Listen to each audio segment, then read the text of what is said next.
سلام كبراتن كبرانن تخطاتلتي إريتريان ميديان نت أسمرا كما يكنيهم نلومي ببهر قبيلان هايمانوتن ግጭት ዘይራኣየላ ሃገር ብዝብል ዘዳለናዮ ትሕዝቶ ኢና ሒዝና ቀሪብና ዘለና ነዚ ዘዳለናዮ ትሕዝቶ ናብ ኩሉ ኤርትራዊ ፈታዊ ኤርትራን ጉዱሳት ወገናትን ምእንቲ ክባጻሕ ብወገንኩም ሼርን ላይክን ብምግባር ክዝርግሕዎ ብፍላይ ከዓ እቶም ክሳብ ሕጂ ነዛ ቻነልና ንምዕባይ ሳብስክራይብ ዘይገበርኩም ዘለኹም ብወገንኩም ሳብስክራይብ ክትገብሩን ንስራሕና በርክቶ ክህልወኩምን እናተመነና በዛ ሃገራውነት እተበራብር ደርፊ ናብ ትሕዝቶና ንሰግር ኣለና ኤፍረም ግዴ ሰናይ ምክትታል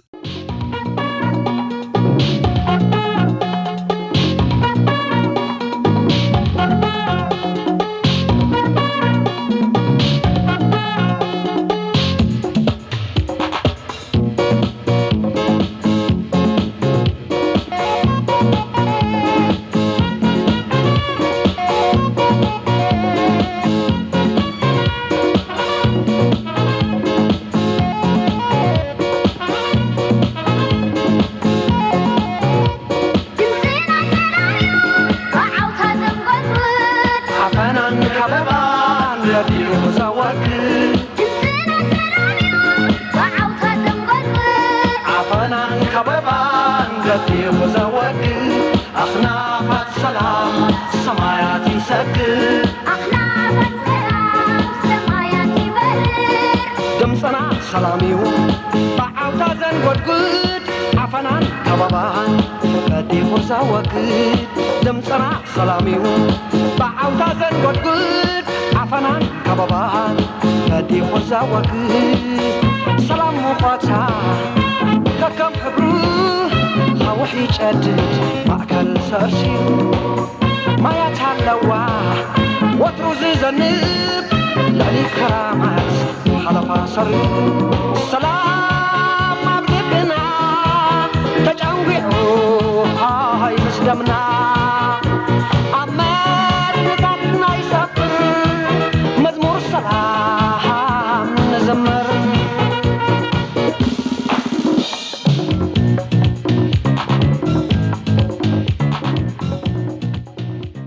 هاجرنا إرترا حنت خابتن أموداتا عسر شعت طفل زمن بمجزات طاليان بوجعن بأواجن كم جزء تهاجر زقومة قوان تقونت كدميو أبز نبرة قوانات ونن تقونه فريهاج زابير زعسل هزبا بحجاجات ندبا ننوح قوانز تمحادر الله بعلت تاريخن بعلتي بلوس بهالي كمون بعلتي بزح كرستاس زركبا هاجريام جنازة تبربرة كبر بعشيح كساميت شحز الجماجم تنتاون زمناون كرستات التونن هاجر دماء أبزا هاجر زركبا تشعت بهيرات مالت تجرينيا تجري ساهو بداويت عفار بلين نارا كونامان رشايدان دما لك كم حدا بهر بسلامن سنيتن متحللاين اتحادة إنا خبرن إنا تخبابرن زنبريوم لومي أبي إرترا زولو نوح سروتو ناي بهيرا السلام أب قرباب تهاجرات تمهاليل كافتسوم زي ركبيوم نز سلام زي إرترا خطولنو زقالت جن كم منا كاب سماي سلز ورد أيقونن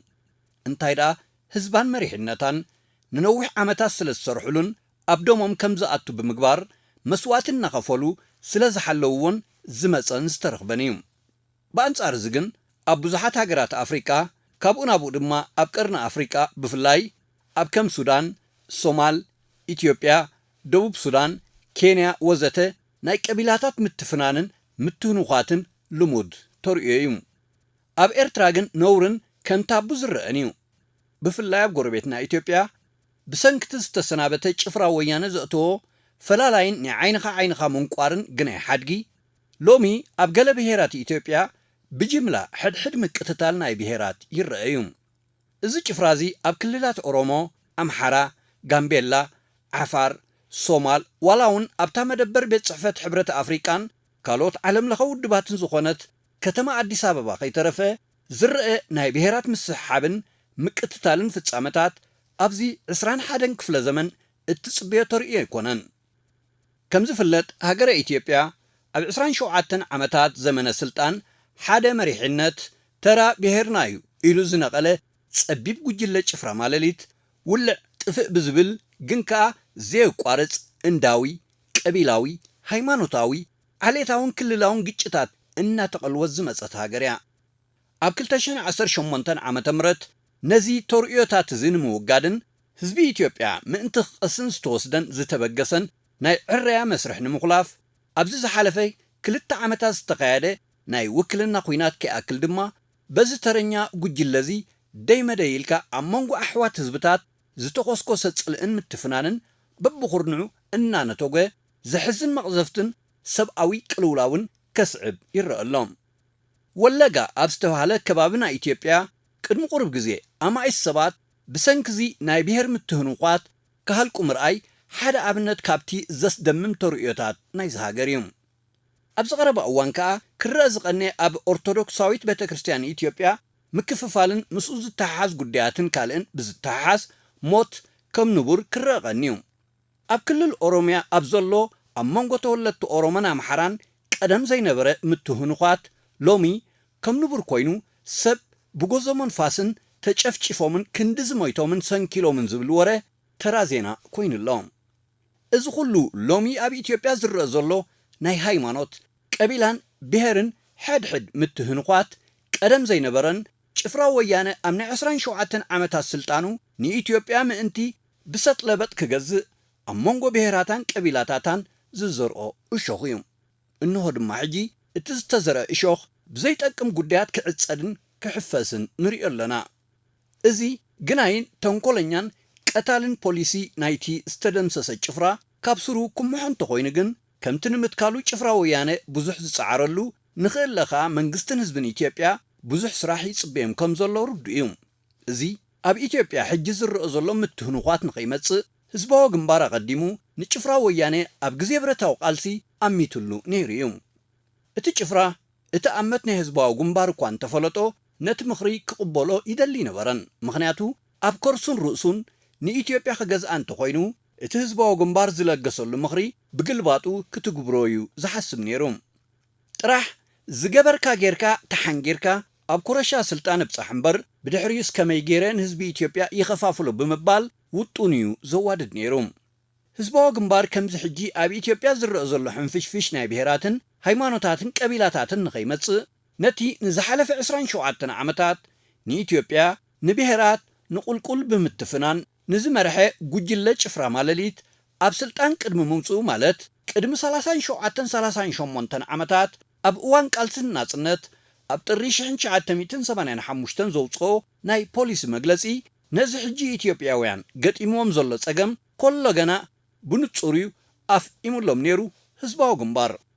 ናይ ሽዑ መግለጺ ህዝባዊ ግንባር ሓርነት ኤርትራ ተቃዋምቲ ሓይልታት ኢትዮጵያ ኣብ ሕቶ ብሔራት ኢትዮጵያን ኣፈታትሑኡን ቁኑዕ መረዳእታ ሒዞም ብሓላፍነታውን ሃናጽን መንፈስ ንማዕርነታዊ ሓድነት ህዝብታት ኢትዮጵያ ክሰርሑ ዝምሕፀኒ ነይሮም እንተኾነ ምሕፅንታ ህዝባዊ ግንባር ኣብ ግዜኡ ተቐባልነት ኣይረኸበን እኳ ደኣ እቲ ጭፍራ ናይ ውሽጡ ህዝባዊ ግንባር ስለ ዝፈለጦ ከም ዘይተፈልጠ ከምስል እዩ ዝጽዕር ዝነበረ ንኸምስል ድማ ማዕርነት ኩላተን ብሔር ብሔረሰባት እናበለ ንህዝቢ ትግራይ ብፍላይ ንህዝቢ ኢትዮጵያ ድማ ብሓፈሻ የሽክዖ ነበረ ጭፍራ ወያነ ብስም ኢህወደግ ብሓገዝ ህዝባዊ ግንባር ኣብ መንበረ ስልጣን ኢትዮጵያ ኣብ ዝተቆየጠሉን ኣብ 1994 ዓመተ ምህረት ኢትዮጵያ ትምራሓሉ ሓድሽ ሕገ መንግስቲ ምስ ነደፈን ፕሬዝደንት ኢሳያስ አፈወርቂ ርእይቱኡ ክህበሉ ብመርሒነት ናይቲ ጭፍራ ተሓቲቱ ነይሩ እዩ ፕሬዝደንት ኢሳያስ አፈወርቂ ትሕዝቶን መንፈስን ናይቲ ሕገ መንግስትን ሓደገኛነቱን ብደቂቕ ምስ ረኣየ ኣዝዩ ሰንቢዱ ብተደጋጋሚ ድማ ከምዚ ዝበለ ዕብዳን ጌጋ ምዃኑን ንኢትዮጵያ ጥራሕ ዘይኮነ ነዚ ናይ ከባቢና ህዝቢ እውን ሰላም ዝኽልእ ምዃኑ ብኣጉኡ ሓበረ ኣብዚ ዘመን እዚ ዓለም በብኸባቢኡ ናብ ዝሰፍሕ ጥምረት ዘቕንዓሉ ዘሎ እዋን ማለት እዩ ናብ ከምኡ ዓይነት ጸቢብ ዓሌታዊ ፖለቲካ ወሪድካ ስሙሩን ምዕቡልን ሃገር ምህናጽ ከም ዘይከኣል ድማ ሓሳቡ ንመሪሕነት ናይቲ ጭፍራ ብወግዒ ገለጸሎም እቲ ጉጅለ ጭፍራ ማለሊት ግን ኣብ ክንዲ ካብ ጌግኡ ምምሃርን ከመይ ደኣ ይሓይሽ ኣብ ክንዲ ዝብልን ብድዕ ዘለዎ መልሲ እዩ ንፕሬዝደንት ኢሳያስ ሂብዎም ከምኡ ከም እትብል ንፈልጥ ነርና ኢና ንኢትዮጵያ ክንገዝኣ እንተኮይንና ግን ንዓና ዘዋፀና ሜላ ንሱ ጥራይ እዩ ዝብል ነበረ ፌደራል ዴሞክራሲያዊት ኢትዮጵያ ትበሃል ቅዋም ምንዳፍ መጽኡ ኣጋጣሚ ቀጻሊ ምምኽኻር ስለ ዝነበረና ምስ መለስ ብዛዕባ እዚ ጉዳይ እዚ ኣብቲ ናይ 92 ዝነበረ ኮንፈረንስ እውን ድሕሪኡ ቀጻሊ ንዛረበሉ መወዳእታ 94 ቅድሚ ናይ 95 ብምስራት ናይቲ ፌደራል ዴሞክራቲክ ሪፐብሊክ ዝበሃል ምምፅኡ ቅዋም መፅኡ ምስ ዝነበረና መንፈስ ናይ ምምኽኻር ሓንደበት እዩ ነይሩ ሽዕናይ ኣብዚ ስመራ መፅኡ መለስ ንዛረበሉ እቲ ጉዳይ ወረቐት ኣለኒ ከተንብቦ ምእንቲ ናይ መጀመርያ ንድፊ እዩ ካልእ ሰብ ኣይረኣዮን ርእይቶኻ ክትበሉ ለኒ ንድፊ ናይ ቅዋም ምስ ረኣኽዎ ግዜ ክተድልየና ሓደ መዓልቲ ክልተ መዓልቲ ወስኸኒ ሞ ቀሰይና ንዛረበሉ ኣነ እውን ዘስመርኩሉ ርእስታት ልዕልና ንዛረበሉ ምእንቲ ተባሂሉ ተራኺብና መወዳእታ ብምሉእ እቲ ትሕዝቶ ብጀካ ናይ ዓንቀጽ 39 ርእሰ ውሳኔ ክሳብ ምንጻል ዝብል ጥራይ ዘይኮነ ተሓፈሻዊ ቀዋሙ ዕቃቤታት ዘበጋግዝ ተዘይኮይኑ እዚ ርእይቶ ሂብካ ክትከደሉ ትኽእል ነገር ኢልካ ዛረብ ኣይትኽእልን በይናይና ብባሕሪ እውን ብኸምኡ ንመኻኸር ስለ ዝነበርና እዚ ንድፊ ቅዋም እዚ እትረፍ ንህዝቢ ኢትዮጵያ ንዝኾነ ካልእ ህዝቢ ዝኸውን ኣይኮነን ሃገራት ኣብ ኣፍሪካ ካብ መግዛእቱ ወፅአን ሃገራት ናይ ምህናፅ ኔሽን ቢልዲንግ እዩ እቲ ዋና ዓላማ ካብ ተጋዛዝዐ ተባታተነ ነንበይኑ ባህርያት ዝነበሮ ሓደ ላዕሊ ሓደ ታሕቲ ሓደ ተዋሰነ ሓደ ካብኩ እናወፃኻ ናብ ቅድሚት ዝጠመተ ኣካይዳ ክኸውን ዘለዎ ከምዚ ጌርካ ናይ ኢትዮጵያ ሽግራት ክፍትሑ ይኮኑ መመሊሱ ናብ ምትፍናን ዘምርሕ ናብ ፖላራይዜሽን ዘምርሕ ሰነድ እዚ ንህዝቢ ኢትዮጵያ ዝበቅዑ እውን ኣይኮነን ከምኡ ከም ትብል ፈልጥ ነይረ ጽቡቕ እዚ ናትካ ቀራርባ ኣይዲያሊስት እዩ ከምኡ ዝበሃል ነገር ብግብርነት ክመፅእ ኣይኽእልን ፅዋዕ ንጎ ናብ ምብትታን ተምፅኻ ካልእ ኣማራፂ ይብልና ንሕና ኢትዮጵያ ንሕዛ እንተኮይና ብከምኡ ጥራይና ንሕዛ ከይዳ ቀዘረባ ኣብ ፈንጂታት መፅያ ብጀካ እቲ ናይ ህወደግ ኣብ ላዕሊ ፅላል ኣምሲልካ ናይ ኩሉ ተሳታፍነት ዘለዎና ምሰልካ ዝግበር ፈተነታት ኣብቲ ቅዋም ተረጋገፀ ንዕኡ ዝኸውን ስርዓት ተምፅእ ከመይ ጌርካ ተመሓድሮ ከመይ ጌርካ ተብሎ መመልስካ ናብ ምትፍናን ዝኸይድ ዓይነት ተበግሶ እንታይ ረብሓ ኣለዎ መወዳእታ ንሕና ይተወፃፅዓና ከማ ጥራይ ተወፃፅዓና ኣብዚኣ ፈንጂ ንገብር ኣብዚኣ ፈንጂ ንገብር ኣብዚኣ ፈንጂ ንገብር ተጥዒሙና ብኣ ትቕፅል ተዘይኮነ ከዓ ነተን ፈንጂታት ኩለን ነንትጓል እምበር ካልእ ኣማራፂ የለን ከምዚ ጌርካ ምህናፅ ክመፅእ ክእል እዩ ኣይመፅን ከምዚ ጌርካ ሃገር ክትሃንፅ ኣይትኽእልን ኢኻ መመሊሱ እናተላገበን እናሓድሕዱ እናተወሃሃደ ኣብ መስርሕ እናደልደለ ውህደቱ ዝኸይድ ኣካያይዳ ቅቡል ክኸውን ይኽእል እዩ መመሊሱ ናብ ምፍንጫልን ናብ ምትፍናንን ዘምርሕ ኣካያይዳ ናይ ፖለቲካ ንዝኾነ ነገር ኣይወፃፅን እዩ ወላ ንህዝቢ ትግራይ እውን ኣይወፃፅዑን እዩ ህዝቢ ትግራይ ተዋሲኑ ህዝቢ ትግራይ ተናዒቑ ህዝቢ ትግራይ ተበዲሉ ኢልና ክንዛረብ ንኽእል መሰሉ እዩ ቃለስን ንዕኡ ዝኸውን ስርዓት ከብልን ብከምዚ ጌርካ ዝወፅእ ነገር ኣይኮነን ከምኣ ከምትብል ፈልጥ ነይረ ርእይቶኻ ሰምዕ እንታይ ንገብር ከም ዘለና ክትፈልጥ ምእንቲ ናይ ብሓቂ መስግነካ ከምኡ ዓይነት ዕድል ሂብካ ንብል እዚ ንኢትዮጵያ ዝኸውን ስርዓት ኣይኮነን ብከምዚ ከይዳ ይኽእልን እዩ ሕጂ ትቐና እናቐየረ ይኸይዱ ተዋሲና ነርና ክትብል ፀኒሕካ መሊስካ ኣብ ዝለዓለ እናደየብካ ንኩሉ ነቲ ካልእ ኣብ ትሕቲኻ ሃገርካ ከተካይድ ከተብል ምሕሳብ ማለት እዩ ካብ 95 ንድሓር ንሱ ምስ ተመስረተ እዚ ናይቲ ማሊ ዝረአናዮ ፀገም መሰረታዊ ፀገሙ ንድሕሪት ዝምለስ ስለምንታይ ኩናት ነዚ ኣጀንዳ እዚ ከተተግብሮ ከዓ ምስ ሓያላን ክትፀጋግዓ ኣለካ ተሓሳስባ ናይቲ ኣብ ላዕሊ ዘሎ መሪሕነት ረኣዮ ህዝቢ ትግራይ ድሓር መፂኻ ትዛረብ ትኽእል ኢኻ ከምዚ ኣየወፃፅእኒ ምስ ሓያል ውሽማት ዲኻ ተመሳሲልካ ሓደር ብለኒ ከምዚ ዓይነት ዘረባ ዝኾነ ሕልና እውን ቅቡል ክኸውን ኣይኽእልን እዩ ምስ ሓያላት ተሰማሚዕና ናይ ውሽጢ ገዛና ክንፈትሕ ኢና ኢልና ክንዛረብ ቅድም ናይ ዘቤታዊ ሽግራትና ንፈትሓሉ ቅጥዒን ኣገባብን ፍትሓውን ቁኑዕን ኮይኑ ንዕኡ ተመርኩስና ክንሰርሕ ንክእል ኣለና እምበር ኣብ ውሽጢ ከነተግብሮ ንዝጀመርናዮ ናይ ፖለቲካ ሕርያ ብናይ ደገ ምድግጋፍ ጌርና ነካይዶ ከምኡ ዓለም ሙሉእ ደገፍ ናይ ዋሽንግተን ረሂቡ ኣብ ኤውሮፓ ደገፋት ረሂቡ ብዙሕ ነገራት ከይዱ ዝሓለፈ 25 ዓመታት ኣብ ከመይ ማዕቢሉ ኢልካ ተሪእኻዮ ከይዱ ተማእዛዚ ናይ ደገ ኣጀንዳታት ኮይኑ ነቲ ውሽጣዊ ኣተሓሕዛውን ኣብ ክንዲ ናብ ውህደት ገፁ ዘቀራርብ ነናሓድሕዱ ዘወሃህድ መገዲ ዝኸይድ መሪሱ ተፋንን ፖላራይዝ ዝገብር ኩነታት መፅኡ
ካብዛ ንሓንቲ እዋን ፍጻመ ጥራሕ እንተርኢና ጭፍራ ማለሊት ንህዝቢ ኢትዮጵያ በዓሌትነት ብሔር እንዳ ክልልን ሃይማኖትን ካልእን እናፈላለኻ ሓደ ሕቡር ዝኾነ ሓይሊ ንኸይህልዋን ኣብ ቀጻሊ ድማ ንኢትዮጵያ ብምብትታን ዓባይ ሪፓብሊክ ትግራይ ምምስራትን ኣብ ከባቢ ቀርኒ ኣፍሪቃ ንዝርከባ ሰላም ዘለዎን ከም ኤርትራ ዝኣመሰለ ሃገራት ኣብ ዕግርግር ንምእታውን ዝተሃንደሰ ሰይጣናዊ ሕገ መንግስቲ እዩ ነይሩ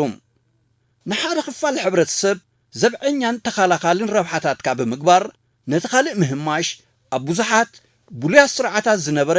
መስፍናዊ ሜላ ኣገዛዝኣ እዩ የግዳስ ትሕቲ ሃገራዊ ዓሌታውን ከፋፋልን ፖለቲካ ኣብ ሕገ መንግስቲ ብወግዕ ሰፊሩ ፌደራሊዝምን ዲሞክራስን ዝብል ዘመናዊ ስም ተጠሚቑ ትካላዊ መልክዕ ሒዙ ዝተሰርሓሉ ኣብ ዘመነ ስልጣን ናይዚ ተረኛ ገዛእ ዝነበረ ጭፍራ ማለሊት ጥራይ እዩ ዕላምኡ ድማ ብሓደ ወገን ተጣባቂ ውፅዓት ብሄራት መሲልካ ተቐባልነት ንምርካብ በቲ ካልእ ወገን ብጉልባብ ፌደራላዊ ምምሕዳር ንህዝቢ ብቋንቋታትን ዓሌታትን ኣተፋኒንካ ሕድሕዱ ብፅልእን ስጋኣትን ከም ዝጠማመት ብምግባር ጥምረቱ በታቲንካ ስልጣንካ ምውሓስ እዩ ነይሩ ከም ኣብ ካልኦት ምዕቡላት ሃገራት ዝረአ ፌደራሊዝም ከም ሜላ ዘይምእኩል ምሕደራ ጉጉይ ማለት ኣይኮነን ኣብ ሓያሎ ሃገራት ዝስራሓሉ ጥበብ ፖለቲካን ምሕደራን ድማ እዩ እዚ ንሓደ ብሔር ልዕልና ንምርግጋጽ ብጭፍራ ማለሊት ዝተመሃዘን ፍሩያት ኣዳቂቕካ ፍሩይ ብምዃን ንምውፃእ ዝተሃንደሰ ህዝቢ ምትፍናን ዝዕላምኡ ፌደራሊዝም ማለሊት ግን ግዜን መጽናዕትን ይሓትት እምበር ኣብ ዓለምና እዚ ኣብ ኢትዮጵያ ዝተፈተነ ናይ መጀመርያ ተሞክሮ ክኸውን ይኽእል እዩ እዚ ንህዝብታትን ብሄራትን ዓሌታትን ኢትዮጵያ እናጋጭኻ ስልጣን ንምሕዋስ ተባሂሉ ዝተኣታተወ ጸቢብ ፖለቲካ ከም ባህጋ ሃንደስቱ ነዊሕ ኣይሰርሐን ውህሉል ሳዕቤናቱ ጋሻ ውሕጅ ብምዃን ንሃንደስቱ ጭፍራ ማለሊት ድሕሪ ን27 ዓመታት ግዝኣቶም ካብ ስልጣኖም ጸራሪጉ ኣብ ህጉምን ነበረያ ነበረ ኣብ ምባልን እዩ ኣብፂሕዎም ንውክሎይና ዝብልዎ ህዝቢ ትግራይ ድማ ዝዓበየ ግዳይ ናይቲ እከይ ፍሕሶኦም ኮይኑ ንሪኦ ኣለና ኣማኢታ ሸሓት ደቁን ክሳብ 1 ሚልዮን ዝበፅሕ ካብ ህዝቢ ትግራይን ይህሊቆም ድማ ኣለዉ ንህዝቢ ትግራይ ጥራሕ ግን ኣይኮነን እዚ ጃንዳ ማለሊት ኣብ ህልቂት ኣእትይዎ ዘሎ ኣብ ክልላት ሶማል ኣምሓራ ዓፋር ጋምቤላ ኦሮሞ ወዘተ ወዘተ ኣብ ዝሓለፈ 27 ዓመታት ዝፈጸሞን ዘውረዶን ግፍዒ ማዕለያ ይብሉን ልሙዕ መሬት ኣኝዋክ ዝተባህለ ብሄር ናይ ኢትዮጵያ ብሰበስልጣን ወያነን ቤተሰቦምን ንምዝማት ጌጋን ዝበሉን ብሰንኪ ብሄሮምን ጥራሕ ብሓደ ረፍዲ ልዕሊ 400 መንእሰያት ኣኝዋክ ብጠያይቲ ምዝሕዝሖም ኣብ ክልል ሶማል ኣምሓራን ካልኦትን ድማ በዚ ጃንዳ ማለሊት ዝጠፍኡ ዜጋታት ናይ ዘን ክልላት ማዕለያ የብሎምን ህዝቢ ኢትዮጵያ ወትሩ ዘይርስዖ በሰላዩ እዚ በሰላዚ እዚ ጭፍራ ማለሊት ዝዘርኦን ገና ዘይተማሕወን ሓድጊ ናይዚ ጸቢብ ፖለቲካ ድማ ኣብ ዝተፈላለየ ከባቢታት ኢትዮጵያ ገና ንብዙሓት የድምዮም ኣሎ ኣብ ወለጋ ኣብ መንጎ ብሄራት ኣምሓራን ኦሮሞን ዝተረኣየ ምቅትታል ናይ ዓሌታት ድማ መቐጸልታ ናይቲ ጭፍራ ማለሊት ዝዘርኦ እሾኽ እዩ ለንቅነ ድማ ምክፍፋል ናይ ኦርቶዶክሳዊት ቤተ ክርስቲያን ኢትዮጵያ ርኢና ኣለና ኢትዮጵያ ካብዚ ብጃንዳ ማለሊት ዝተዘርአ ናይ ምትህንኳት እሾኽ ክትወፅእ እዋኑ ዝጠልቦ እዩ ክንዲ ዝኾነ ከዓ ካብዚ ተመክሮዚ ትምህርቲ ቀሲምካ መገዲ መቕናዕ ሓልዮት ህዝብን ሃገርን ናይ ዝስምዑን ወገናት ሓላፍነት ኮይኑ ግዜ ዘይህብ ኣዝዩ ህፁፅ ዕማም እዩ እቲ ዘሎ ሃዋሁ ዝተሓላለኸ ዝመስል እኳ እንተኾነ ኣብ ውሽጢ ህዝቢ ኢትዮጵያ ዓሚቕ ሰረት ዘለዎ ጸገም ስለ ዘይኮነ ግን ንናይ ውሽጢ ኢትዮጵያን ናይ ግዳም ሓይልታትን ዝኾኑ ነጋዶ ህልቂትን ክፍኣትን ዕድል ብምኽላእን ንቕሓት ብምብራኽ ክስገር ዝኽእል ጸገም እዩ መንግስቲ ፌደራል ኢትዮጵያ ድማ ነዚ ሽግር ቀስ ብቐስ ክቁንጥጦ ምዃኑ ርዱእ ስለ ዝኾነ ብጭፍራ ማለሊት ዝተዘርአ እሾኽ ተኣልዩ ኣብ መጻኢ ህዝቢ ኢትዮጵያ ሰላም ክሰፍኖን ምስ ጎደብኡ ህዝብታት ኤርትራ ሶማልን ካልእን ብምዃን ሰላም ዝሰፈኖ ቀርኒ ኣፍሪቃ ምስፋን ተርኡ ከም ዝፃወት ጥርጥር የልቦን ሰላም ዘይብሉ ሃገር 10 ግዜ ይንፋዕ ዋላ እውን 10 ግዜ ይሰልጥን ናብ ዕንወትን ምብትታንን ስለ ዘምርሕ ቅድሚ ኩሉ ሰላም ኣብ ውሽጢ ሃገርካ ምፍጣር ይጽናሐለይ ዘይበሃል ዕዮ ገዛ እዩ ስለ ዝኾነ ድማ ኤሊታት ኢትዮጵያ ኣብ ክንዲ ፍልሊ ካብ ኤርትራን ህዝባን ተመክሮን ትምህርትን ብምውሳድ ንህዝብኹም ንየማናይ መገዲ ምምራሕ ተባዕ ስጉምቲ ብምውሳድ ንመንግስቲ ፌደራል ኢትዮጵያ ምሕጋዝ ግዜኡ ዝጠልቦ ሕቶ እዩ ካብ ጎረቤትካ ውርዚና ምምሃር ድማ ልቦና እምበር ዕሽነት ዘይምዃኑ ኣስተብህሉሉ ምስ ህዝብን መንግስትን ኤርትራ ተቐራረቡ ካብ ህዝብን መንግስትን ኤርትራ ብዙሕ ክትመሃሩን ክትረብሑን ስለ ትኽእሉ ርእሰ ምርኮሳን ሰላምን ኣብ ጎደቦኹም ኤርትራ ኣለዋ እሞ ሃሰስ ኢልኩም ኣስተብህሉለን ሽዑ ናፃ ፖሊስን ናፃ ርእሰ ምርኮሳን ማዕረ ክንደይ ምቁራት ምዃንን ከተስተማቕርወን ኢኹም እዚ ወድሓንኩም ዓወትና ሓፋሽ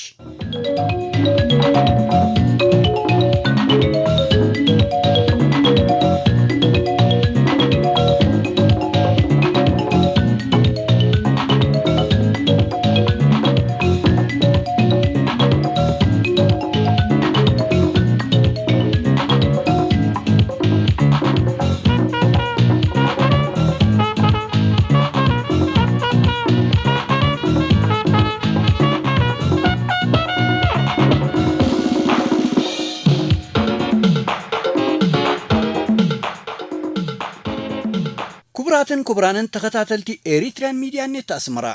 ንሎሚ ዘዳለናልኩም ትሕዝቶ ኣብዚ ዛዚምና ያለና ስለምክትታልኩም ኣዚና ነመስግነኩም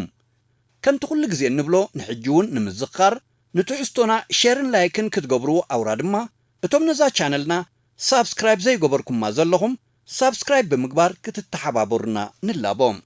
ኣብ ትሕዝቶና ርእቶን ሓበሬታን ከምኡውን ንምዕባይዛ ሃገራዊ ቻነልና ክትተሓባበሩ ንእትደልዩ ድማ ብቴሌፎን ደዊልኩም ክትረኽቡና ከም እትኽእሉ እናሓበርና ኣብ ዝመጽእ ብኻልእ ትሕዝቶ ክሳብ ንራኸብ ንኹላትና ኣብ ዘለናዮ ሰላምን ርግኣትን ጥዕናን ይሃበና ዓወት ንህዝብታት ኤርትራን ኢትዮጵያን ዓወትና ሓፋሽ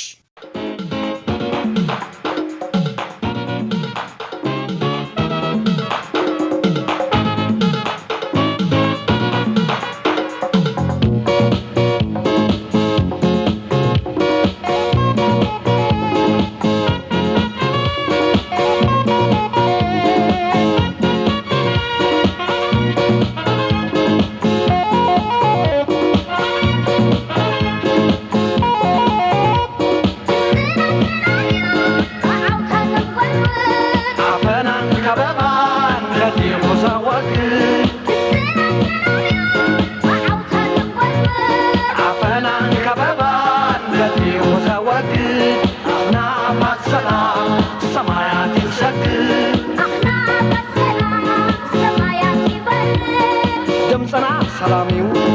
بعوتا زنبقد عفنا كبابان بدي وزاوقد دمسنا سلاميو بعوتا زنبقد عفنا كبابان بدي وزاوقد نفاس اللوا حيال شوشوتا سفرارك عبويكو عرفتا سلازي دما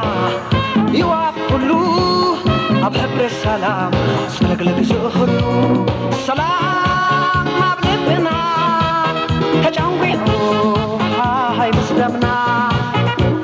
أما نتاتنا يسافر